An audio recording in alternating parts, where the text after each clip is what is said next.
Yo guys, what's up? So, sensya na guys. Hello. Hindi na nakakapag-upload. So, actually time check is 12:30 na ngayon. So, hindi pa ako nakauwi. At tapos na yung last train. Medyo busy lang talaga guys. Kaya hindi ako nakakapag-upload talaga. Since last year pa yung kabisihan ko dito sa trabaho. But anyway, wag na natin pagkwentuhan yun. Ibang yun. Hingi lang muna ako ng tawad kung bakit at saka pasensya kung bakit ako nakakapag-upload ha. So, eto pala guys, kaya eto, hindi na to i-edit ko. Wala na tong edit talaga, wala na, diretso na to. So, kaya ko na, pinopost ko lang to. Ipopost ko pa lang to. Ay, gulo ng isip ko.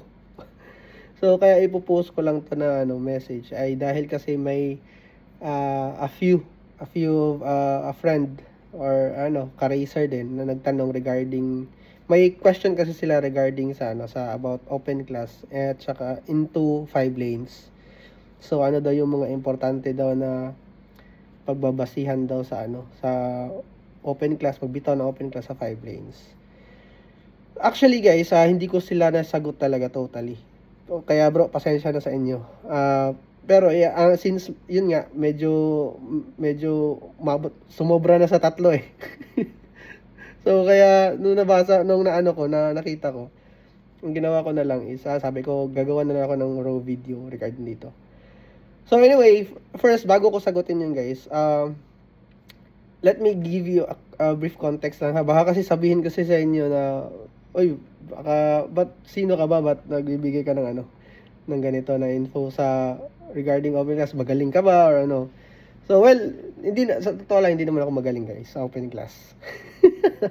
Pero may experience ako ha. Hindi ko sinasabing magaling ako, hindi ko sinasabing learning lang. Okay? Nasa learning process lang tayo palagi. So, well, kung tatanungin naman ng experience ko, siguro somehow nasa more than 15 na naka-Japan Cup na ako. So, lahat ng Japan Cup ko naman na salihan is nasa Tokyo. Okay? And then, yung pinakamataas ko lang na placing sa Japan Cup Tokyo ay yung auto ko umabot ng finalist. So yun ang and then sa mga sunod na succeeding, syempre lang from round 1 tapos nag round 2, mga ganun lang na placement.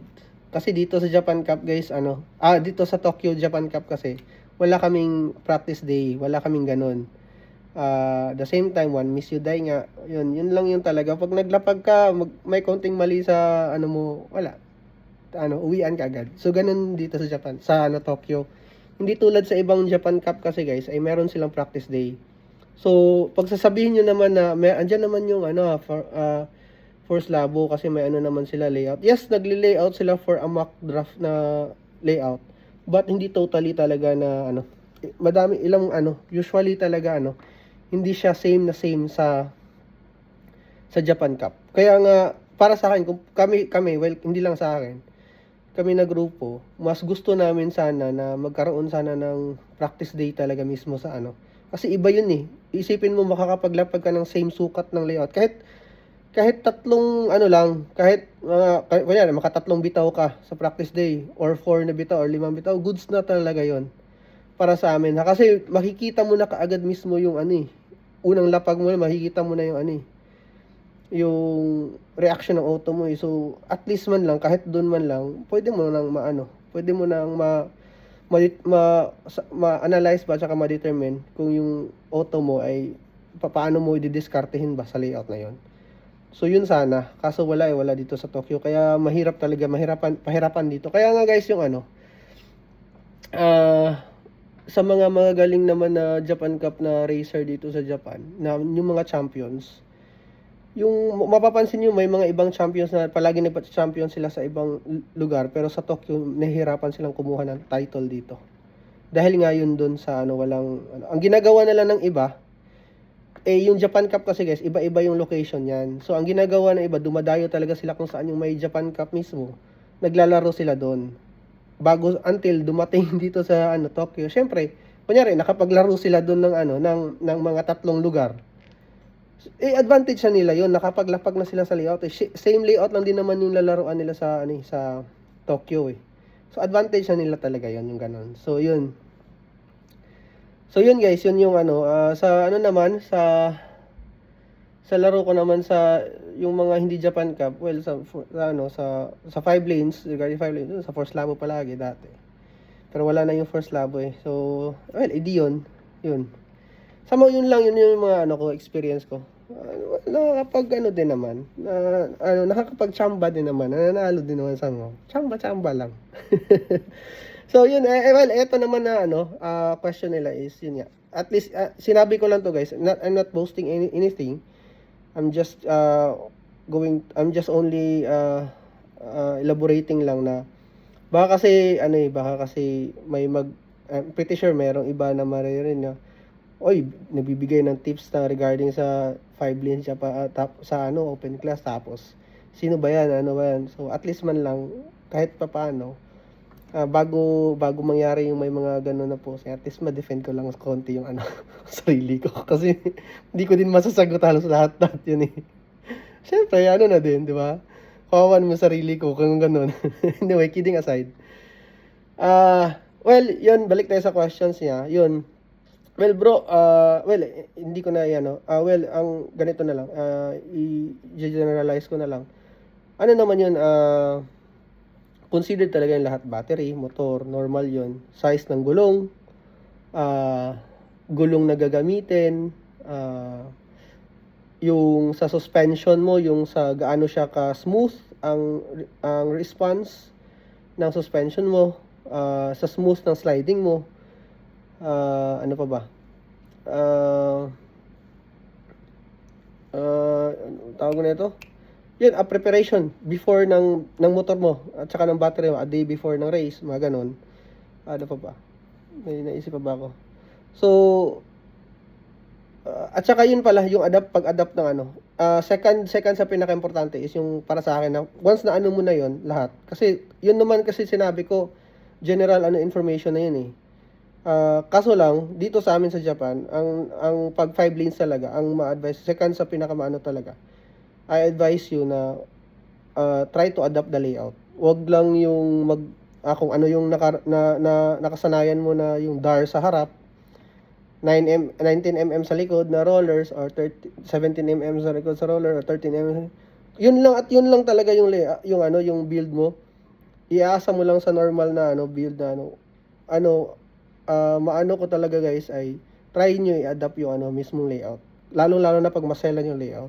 Kung kailangan niya mismong maglagay kayo ng extension na parang nut extension, aangat lang yung rollers mo, or kailangan mo magkaroon ng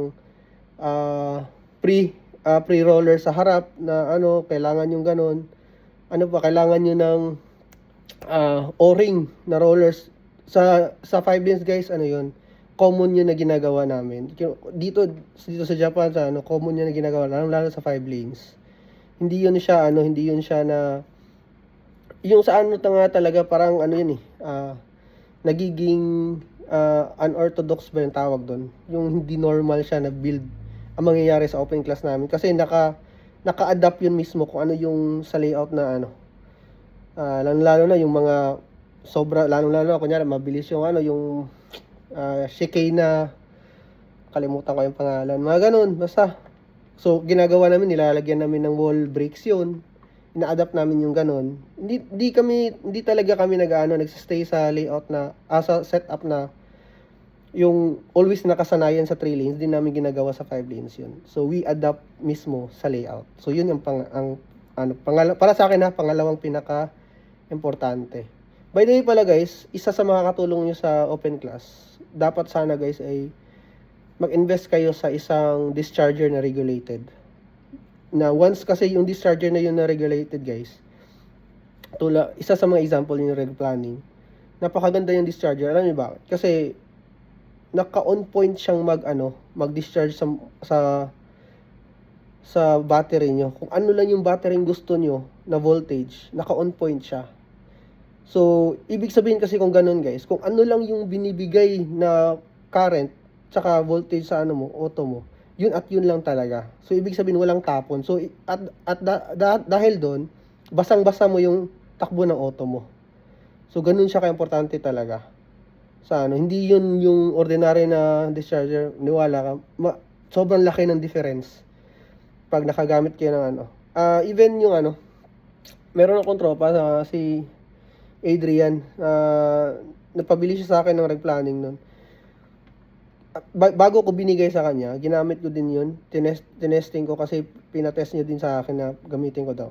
Sobrang ganda talaga, sobrang solid. Ang dami ko ng lahat ng ano, halos lahat ng players na nagja-Japan Cup dito, gumagamit talaga ng mga ganun.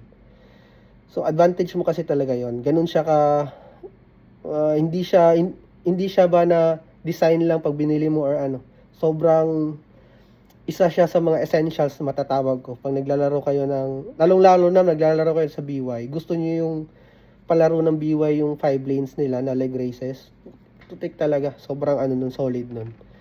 And the same time guys, ang pinaka-importante sa akin, based on my experience, disclaimer ha, based on my experience to, ay yung oras. Takbo ng auto ko, tsaka oras. Ibig sabihin nyo na yan, ginagawa ko, kunyari, kunin mo yung average na oras sa takbuhan ng layout sa 5 lanes. Yun lang yung focus mo. Kasi, okay na, na-set mo na lahat, pareho kayo ng kalaban nyo, nasa-set nyo na lahat.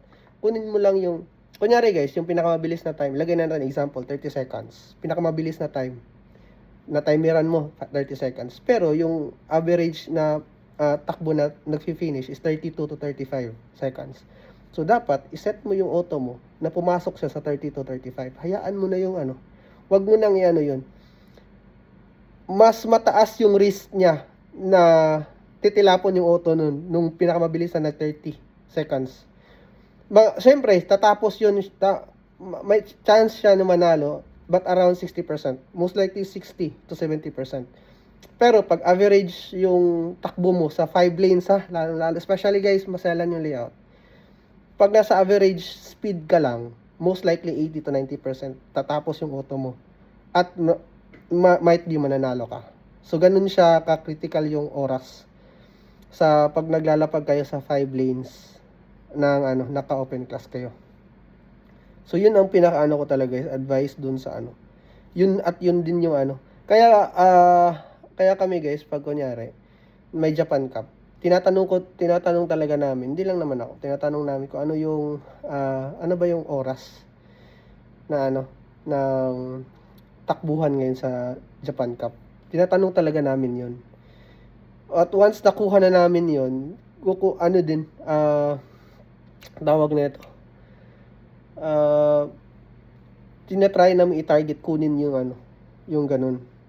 If kaya namin siyang mataasan konti, much better. Pero dapat talaga, kung ano lang yung pinaka-sweet spot doon, dapat doon talaga sa ano. Ang pinaka-importante mo na lang doon, dapat is smooth siyang tatakbo yung auto mo sa average na ano. Kunyari guys, tatakbo yung auto mo na sobrang safe tsaka smooth sa ganun na average. Yung kalaban mo, ganun din siya na average na layout. Pero hindi smooth, ganun pumapasok sa kanya. So, ibig sabihin, may advantage sa'yo. Kasi during takbuhan nun, magkakaroon niya ng ng konting friction of time na difference mga delays, magkakaroon niya ng ganun. So, kung smooth yung takbo ng auto mo, tapos nasa average speed ka, so advantage rin yun sa'yo. Okay? So, pero pag ano talaga, pag kunyari guys, yun, may mabilis talagang tumakbo, yung sa kanya, tapos at the same time, ano talaga, smooth talaga yung takbo niya, well, wala tayong magagawa talaga nun. Pero I really don't consider yun, habulin yung risk na yun. Lalo na pag 5 lanes at saka konti lang yung practice na mangyayari, especially sa I think I feel naman at alam ko naman yung doon sa league races na nangyayari. Kasi may may mga friends naman ako na naglalaro doon. So bawat bitaw nila na ko din naman kung gaano lang sila kadami yung binibitaw, yung ganon.